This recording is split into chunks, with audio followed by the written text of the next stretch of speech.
Yeah, well, and there's another website, All for Good, Right. that just launched. Yes, I just heard about that. Yeah, and I guess it's whatever, it's kind of like Facebook or Twitter, or Right. Yes. which is your Yes, exactly. weapon of choice. Right. So, and all those things, I mean, they're incredibly powerful. We actually have a social media tool that we use at the Drucker Institute now. We're trying to be hip and get in the Do you have game a Twitter here. account, We or? do have a Twitter. We have more than 1,000 Twitter followers, Nice. and which is not bad. We've started just some months ago, and we have a tool that we call Drucker Apps, which Okay. we release every other week on PR Web, by email, to our blast list. We Twitter when it's out to our Twitter followers. Yeah. We post stuff on YouTube. It's on our website, and we hit targeted bloggers with it depending on the category. We post it on Business Week. We do all kinds of stuff. Yeah. And this takes Peter's work and ties it to something going on right in the headlines.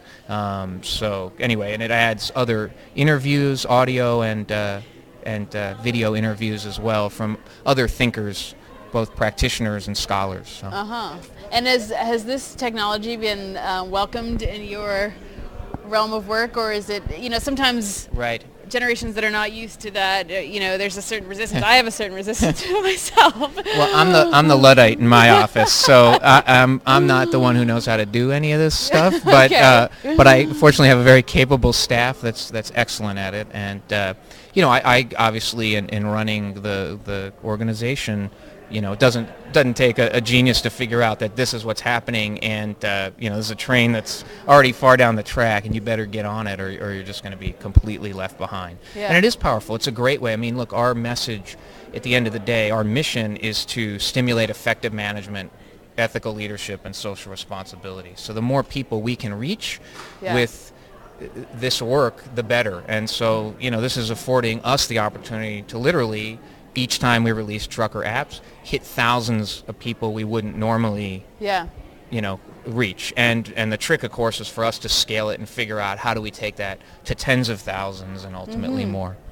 And do you, is the vision for the Institute to expand its facility in addition to being at one university, maybe others, or? Well, I'd like to expand the Drucker Society network. There Okay. really are foot soldiers out there in Okay. in our movement for effective management and social responsibility, and our piece of this. And so we can, I hope, stay very small as a staff. Yeah. And our chairman calls it having our fruit grow on other people's trees. So our volunteers will be the way that we can carry our work to all these other people.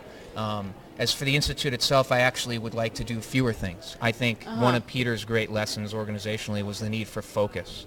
And as a young institute, we sort of ran down a lot of different tracks trying to see what would work, what wouldn't, and launched lots of different programs. Yeah. And now we're actually engaging in one of the most important pieces of management, which Peter called planned abandonment.